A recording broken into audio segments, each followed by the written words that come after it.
Sesungguhnya uang 35 juta yang dibayar oleh jamaah haji itu sebetulnya belum mencakup biaya sesungguhnya, Mbak. Berarti real cost-nya itu sebetulnya tidak di 35 atau 37, Bung? Tidak di 35. Berapa juta itu? 70 juta, Mbak. Nah, yang 30 juta itu dari mana? Subsidi. Subsidi 100% dari mana? Nah, itu pertanyaan saya, itu dari mana gitu loh. Ini memang tidak diketahui, belum banyak diketahui oleh publik sebetulnya, termasuk oleh yang haji sendiri, Mbak.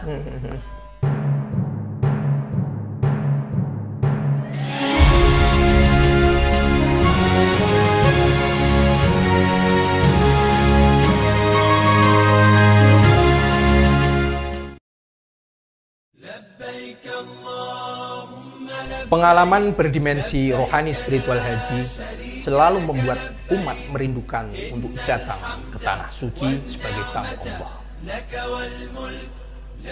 Mereka akan merasa kangen dan kangen lagi.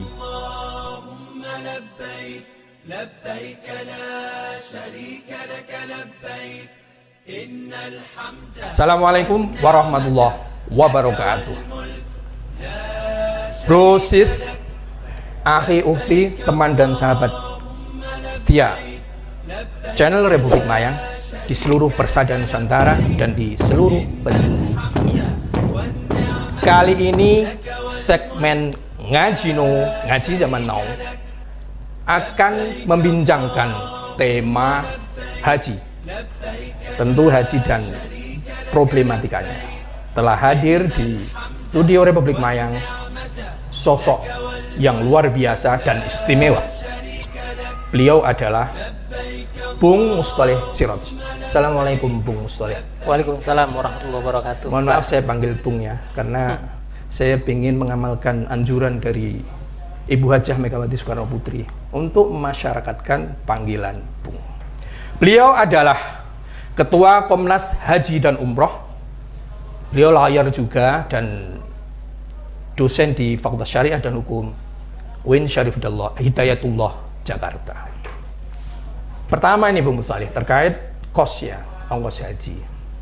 Menurut pengamatan Bung Mustoleh, ongkos haji Indonesia itu sebetulnya termasuk kategori murah, medium atau sedang, atau justru mahal?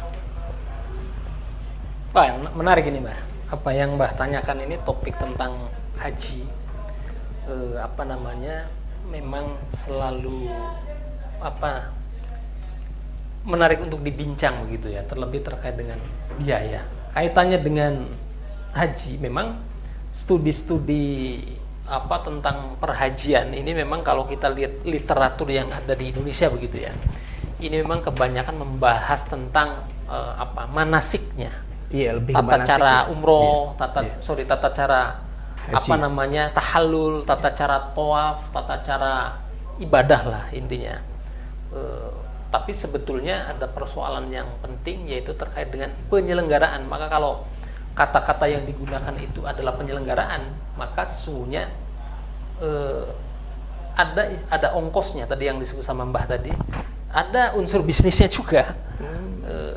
Karena memang semua butuh biaya. Misalnya karena penyelenggaraannya itu ada di Arab Saudi, maka kemudian butuh penerbangan, butuh angkutan udara, kemudian butuh paspor, butuh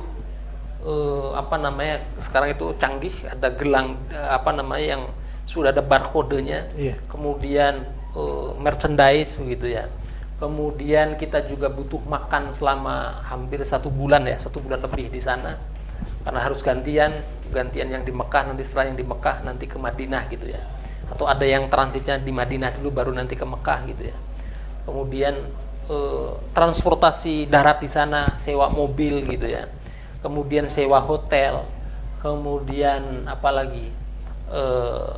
makan begitu, kemudian kalau dia kena denda dam gitu ya, bayar dam itu juga butuh biaya. Jadi semuanya itu kalau bicara tentang haji, maka sebetulnya adalah full biaya, full di kita itu dikenal ada 2 penyelenggaraan ibadah haji, yaitu haji reguler yang kita daftarnya lewat Kementerian Agama begitu ya. Ada juga haji khusus yang dikelola oleh PIHK, penyelenggara ibadah haji khusus. Dan sekarang ada perkembangan baru, ada istilah itu haji mujamalah. Apa itu haji mujamalah? Itu kalau dulu dibahasakan itu namanya itu haji furoda. Jadi secara resmi pemerintah kita itu kalau dulu gitu ya, sebelum ada undang-undang yang lama itu, orang yang menjadi bagian dari misi haji Indonesia itu adalah mereka yang daftar melalui Kemenak haji reguler, atau yang melalui haji khusus melalui travel dulu disebutnya itu ONH plus begitu ONH ya. plus ya. Nah, sekarang ada lagi yang kemudian tiket hajinya itu berasal dari undangan kerajaan Arab Saudi atau yang disetujui menjadi undangan sana. Ini yang dimaksud dengan haji furoda tadi. Furoda tadi. Tapi sekarang kalau furoda dulu kan secara regulasi itu belum diatur begitu ya. Nah, sekarang sudah di Undang-Undang Nomor 8 tahun 2019 itu diakui namanya haji mujamalah itu. Karena apa?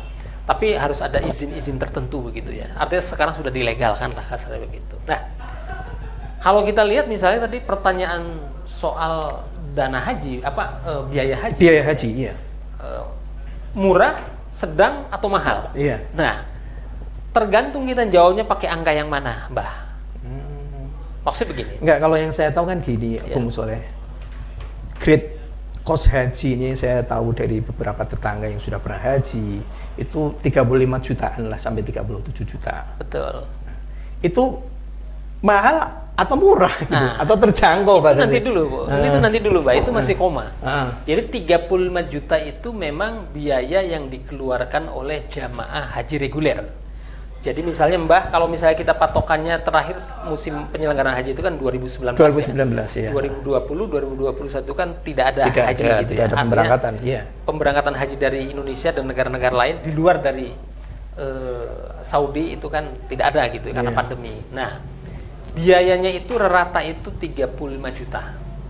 35 juta dulu Mbah ketika misalnya daftar itu kan sudah bayar di depan DP-nya, DP. Untuk istilahnya itu nomor porsi begitu ya, itu 25 juta.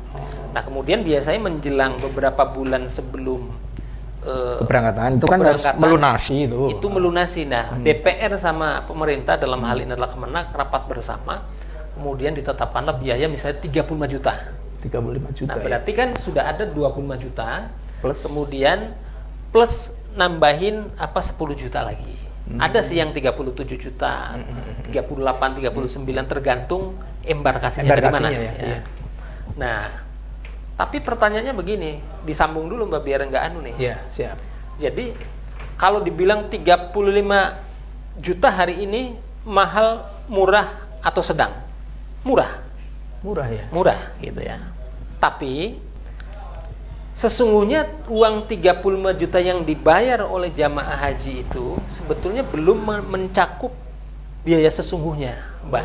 Berarti real cost-nya itu sebetulnya tidak di 35 atau 37, Bung? Tidak di 35. Berapa juta itu? 70 juta, Mbak. Nah, yang 30 juta itu dari mana? Subsidi. Subsidi maksudnya subsidi dari setoran jamaah yang lain atau bagaimana ini? Jadi kira-kira biar terang gitu. Jadi kan kalau kita lihat kuota jamaah haji itu kan rata-rata itu kan 220.000. Iya, 220.000 gitu ya.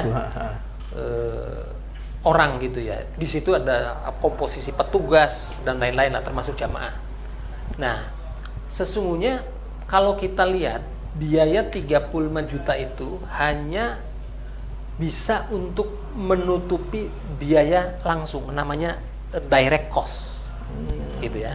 Untuk apa? Kita lihat. Kalau misalnya kita pukul agak rata saja, sekali berangkat itu tiket untuk ke ke Arab Saudi. Pakai maskapai Garuda misalnya gitu ya. Itu kan biayanya 15 juta sekali terbang. 15 juta satu orang ya. Iya. Satu orang sekali terbang, Mbak. Balik lagi berarti kan 2 kali. Berarti udah 30. 30 ya. 30 aja untuk kos pesawat. Pesawat habis itu kemudian 5 juta itu biasa itu dipakai untuk living cost. Jadi dan biasanya untuk sangunya, cadangannya si jamaah haji itu sendiri. Nah, real biaya yang dikeluarkan oleh jamaah haji itu untuk kebutuhan ibadah haji per orang itu sesungguhnya 70 juta. 70 juta. Terus yang 30 juta dari mana atau subsidi 100% dari mana? Nah itu pertanyaan saya, itu dari mana gitu loh. Ini memang tidak diketahui, belum banyak diketahui oleh publik sebetulnya, termasuk oleh yang haji sendiri, Mbak. Nah, yang terjadi adalah misalnya Mbak Wisdan ini daftar itu tahun 2010 misalnya. 2010. Nah sekarang itu orang di Jakarta saja untuk berangkat haji itu nunggu waktu kira-kira rata itu 15 tahun. 15 tahun. Di daerah Sulawesi, Mbak, itu nunggu haji itu bisa nyampe 35 tahun. 35 tahun. Hari ini misalnya daftar, berangkatnya itu musim ke-35 yang akan datang. Sudah kakek nenek itu, sudah tua sekali. Kemudian ketika dana ini kan dianggap sebagai waduh, dia sudah bayar tapi kemudian kan dananya nganggur nih. Kalau uang cuma ditabungin di bank saja, Mbak, itu rugi karena kan ada inflasi. Iya. Bayar awal 25 juta, berangkatnya nanti 15 tahun lagi. 25 juta tahun 2020 dengan 25 juta 15 tahun yang akan datang itu kan beda nilai, secara value beda gitu ya. Nah, maka kemudian pemerintah ambil terobosan. Muncullah Undang-Undang Nomor 34 tahun 2014 tentang pengelolaan keuangan haji. Uang jamaah haji yang tunggu tadi nunggunya 15 tahun sampai dengan 35 tahun, ada yang 20 tahun. Itu dikelola, Mbak. Dikelola, ada yang ditaruh di bank, ada yang diinvestasikan oleh lembaga khusus. Dulu sih semua uang penyelenggaraan ibadah haji itu kan dikelola oleh Kementerian Agama. Setelah undang-undang itu terbit, efektif kira-kira 2017, ada lembaga namanya BPKH, Badan Pengelola Keuangan Haji. Nah, tadi terus dari mana subsidi 35 jutanya diambil? Jadi karena dananya besar, kalau tidak salah kurang lebih ya, dana yang sekarang dikelola oleh BPKH itu ada sekitar 145 triliun. 145 triliun. 145 triliun. Luar Itu biasa, di luar itu. dana abadi umat. Oh, ini beda lagi ya? Beda lagi. Oh, beda itu 3,5 triliun. Apa itu dana abadi umat? Dana abadi umat itu biasanya gini. Dalam satu musim haji biasanya itu kan katakanlah membutuhkan biaya sekitar 14 triliun. Ternyata yang kepakai cuma 13,800 triliun. Berarti kan ada sisa 200 miliar gitu ya. Nah, itu sisanya itu dimasukkan ke dana abadi umat. Nah, nanti kita dana abadi umat kita nanti bahas nanti gitu ya. Nah, terkait tadi kan Bung Soleh sudah menjelaskan bahwa sebenarnya ya real cost-nya itu segitu, 75. Jadi setiap jamaah yang berangkat itu ternyata dapat subsidi. Itu kan otomatis subsidi dari jamaah lain dong. Betul. Apa nggak masuk Ponzi begini? Nah, Ponzi-nya kan kayak Ponzi aja ini kan. Betul. Ya tidak Betty namanya, Mas. Betty itu apa? Mbak, beda tipis. Oh, beda tipis. Iya. Jadi apa? Jadi uang yang tadi dikelola itu kan ada yang ditempatkan di bank gitu ya, ada yang kemudian diinvestasikan di sukuk gitu ya, utang negara syariah gitu. Itu kan ada hasilnya, Mas. Kalau bahasa konvensional sih namanya itu bunga gitu ya. Tapi karena tidak boleh diinvestasikan atau ditempatkan di yang sesuatu yang berbunga karena dilarang, tidak boleh, harus sistem syariah. Maka kan ada namanya imbal hasil gitu ya. Oh, imbal hasil. Imbal hasil. Nah, imbal hasil ini jumlahnya besar, Mas, sebetulnya. Kira-kira kalau kita merujuk pada laporan keuangan BPKH tahun 2021 ya, atau audit 2020 ke 2021 itu ada pendapatan kurang lebih 7 triliun. 7 triliun loh, besar. Nah, dari 7 triliun inilah kemudian yang seharusnya diberikan kepada jamaah yang nunggu. Kan mereka harusnya kan punya hak untuk mendapatkan imbal hasil dong. Iya. Tapi kemudian dapat sedikit, tapi dialirkan ke untuk mensubsidi tadi. Biaya indirect cost. Apa itu indirect cost? Tadi biaya transportasi darat gitu ya, biaya kemudian pemondokan, biaya makan dan lain-lain. Itu diambil dari situ. Karena apa? Uang yang 35 juta dibayar oleh jamaah sendiri itu sudah termakan oleh tadi penerbangan 2 kali udah 30 juta, Mas. Jadi istilahnya sebetulnya dalam bahasa simpelnya kayak jamaah yang satu tuh menjamin ke jamaah yang lain ya. Apa ya bahasanya itu yang tepat? Ya Ponzi tadi. Ponzi. Mungkin orang lebih. Jadi mensubsidi kita yang menunggu ini, misalnya saya sudah membayar di 2015 kan berangkatnya nanti tuh berapa tahun lagi gitu ya. Nah itu, tapi ini saya menduga yang begini-begini itu kan tidak diketahui oleh jamaah sendiri. Padahal kita punya dalil misalnya bahwa walillahi 'alan nasi hajjul baiti man istata'a ilaihi sabila. Haji itu kan orang yang mampu. Kok disubsidi? Paling jamaahnya ya saya tidak tahu, saya kan hanya ikut pemerintah saja. Ini yang kemudian menjadi problematis, Mas. Apa, Mbah? Problematis dalam arti kalau terus-terusan kemudian dana haji ini untuk mensubsidi jamaah haji yang berangkat. Tadi ada istilah, ya ini apa bedanya dulu dengan penyelenggaraan umroh yang meletus yang kemudian mengorbankan. Kan memang skemanya kan begitu. Betul. Nah, ini saya kira memang harus kita hal-hal begini itu harus disampaikan kepada publik ya, supaya publik juga teredukasi. Karena selama ini terus terang bahasa subsidi itu tidak mau keluar daripada penyelenggara, baik itu BPKH maupun Kementerian Agama. Bahasanya dulu selalu dibuat eufemisme, dihaluskan menjadi optimalisasi. Padahal ini subsidi gitu. Karena apa?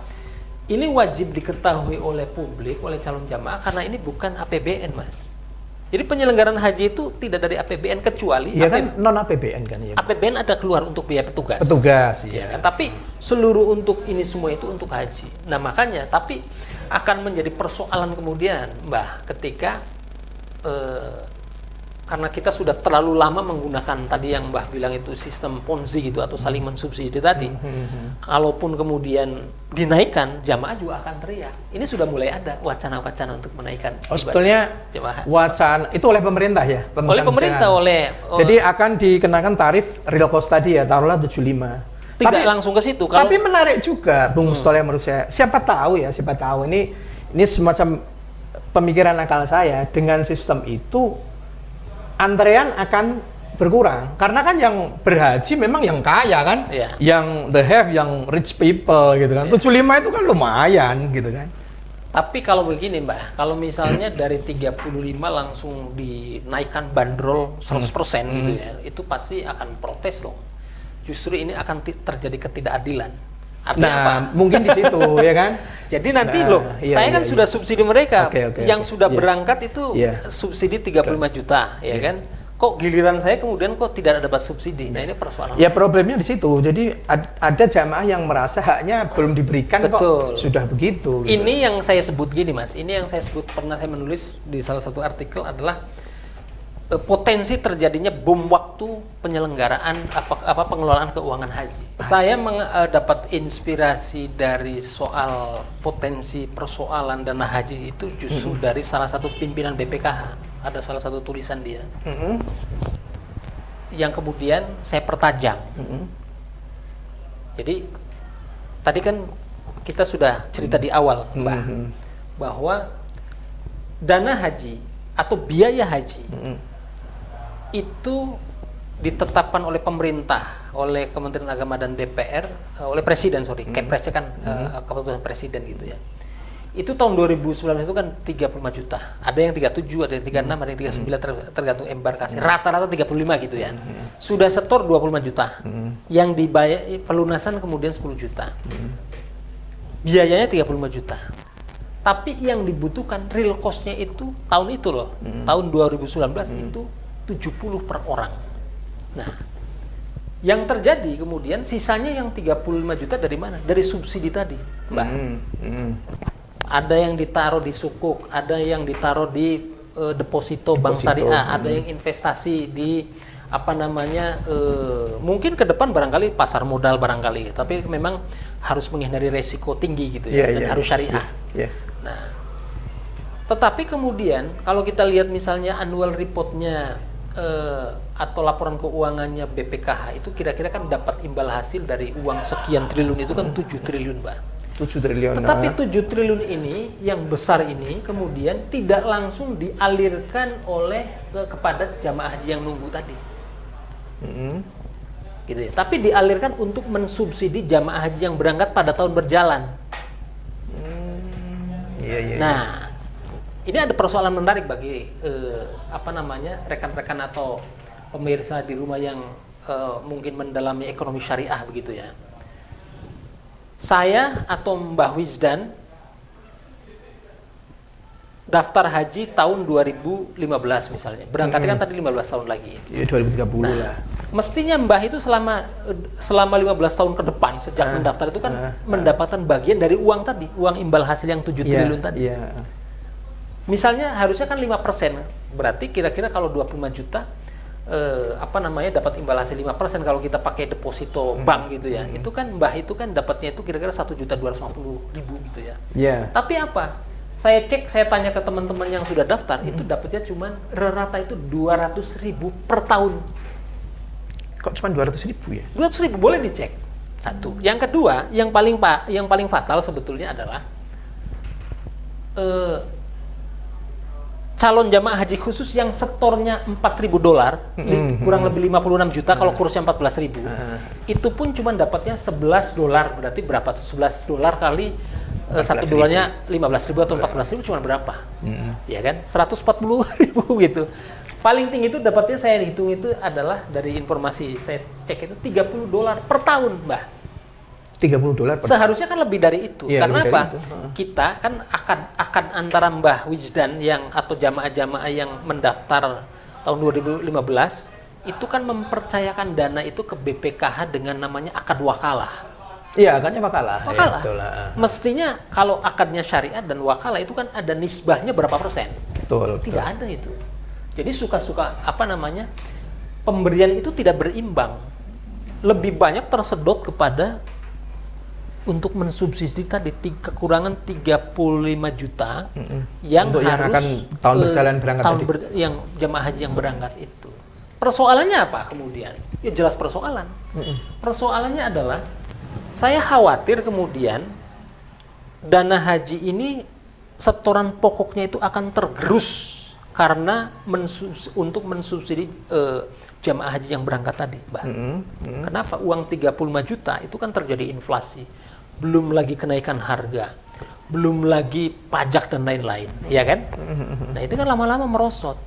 Sedangkan terlebih ketika kemudian masa COVID, saya belum tahu nih, belum ada laporan BPKH yang menyatakan apakah jumlah pendaftar jamaah haji itu turun atau naik antara sebelum dan setelah COVID. Karena apa? Masyarakat kena COVID ini boro-boro untuk berangkat haji kan gitu ya. Untuk makanannya kan susah, pada kena PHK dan lain-lain. Nah ini masalah serius, Mbak. Selama COVID ini dapat imbal hasil nggak? Sudah ada penelitian atau investigasi? Saudara-saudara saya cek ada, tapi 200.000. Oh masih tetap di nominal. Tapi kan seharusnya hak-haknya ya, calon jamaah itu sekian, kan? Kalau misalnya kita menggunakan persentase sebagai hasil moderat lah 5% per tahun, itu kan mestinya per tahun itu 1.250.000 gitu ya.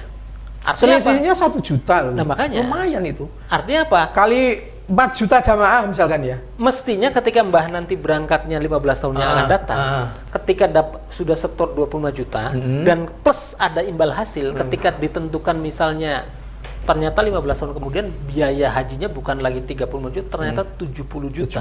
Sudah ketutup dengan uang ini. Iya. Nah, tapi boro-boro untuk menutup ini, tapi yang ada adalah untuk mensubsidi tadi, istilah indirect cost tadi.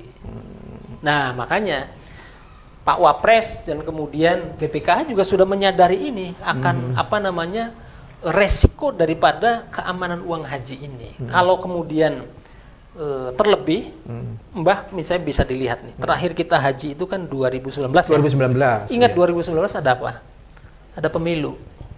Oh iya. 2019, 2018, 2017 itu tidak ada kenaikan haji, tidak ada kenaikan ongkos. Ada memang tapi tidak signifikan.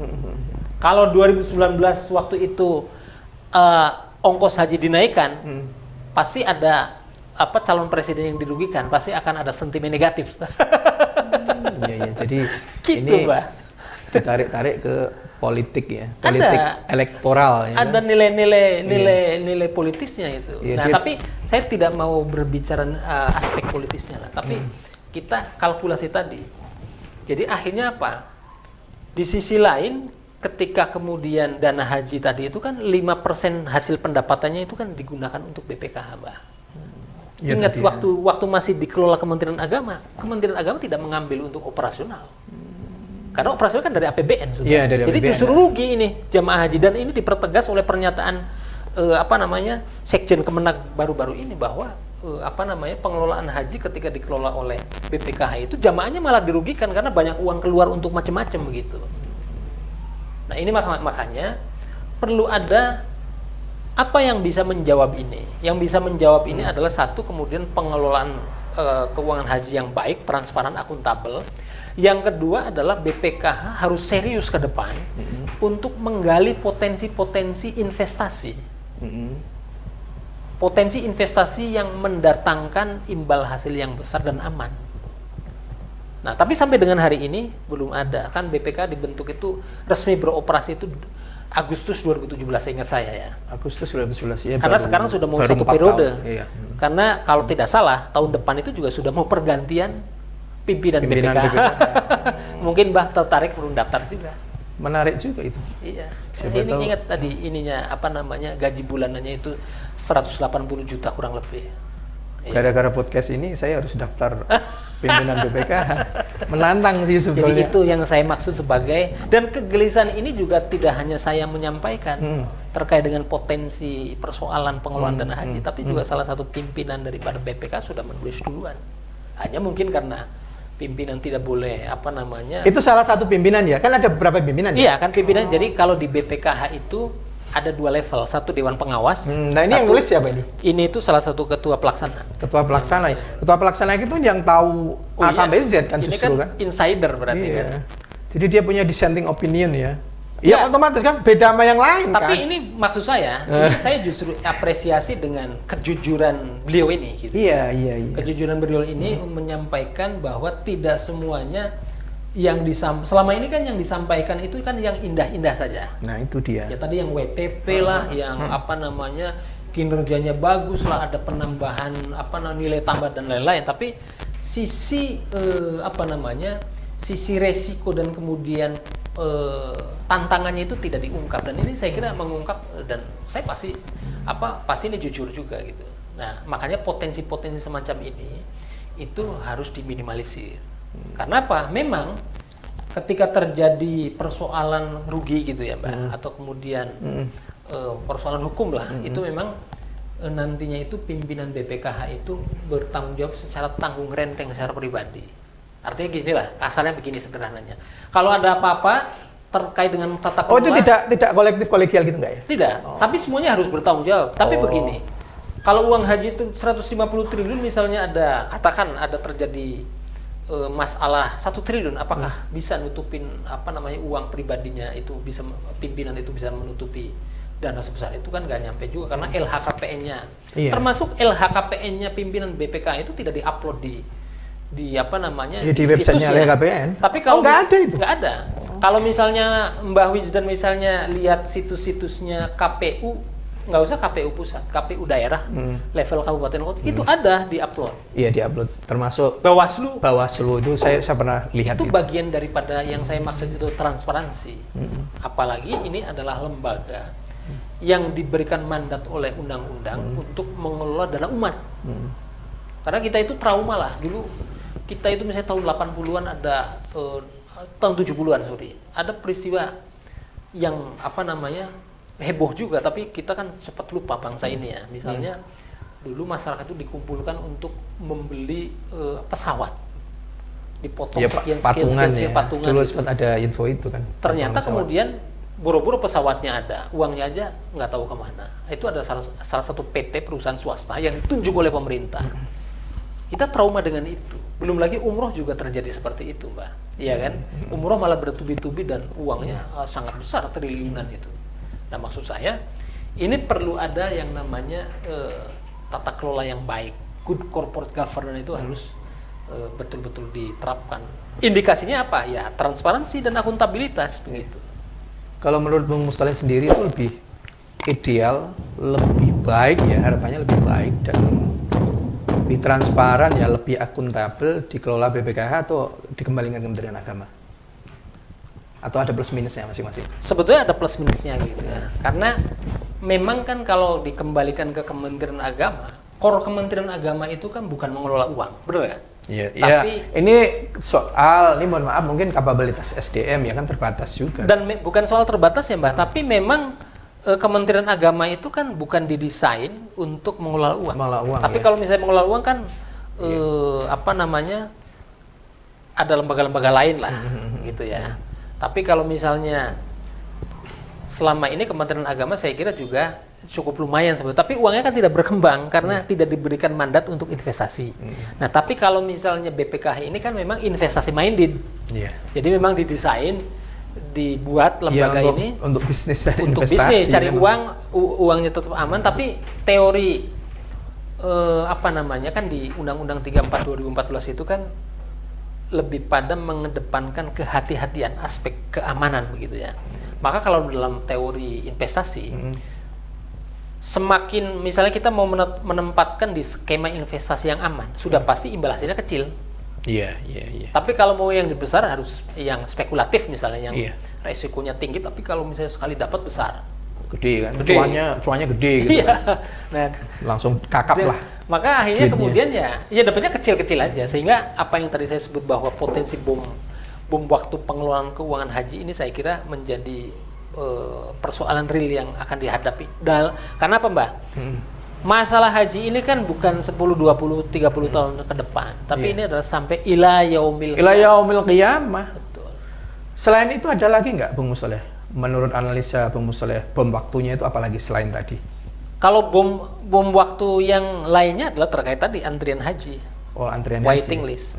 Meskipun sudah ada kebijakan, memang pernah saya misalnya mengusulkan di salah satu media media massa nasional gitu ya. Misalnya menggunakan apa namanya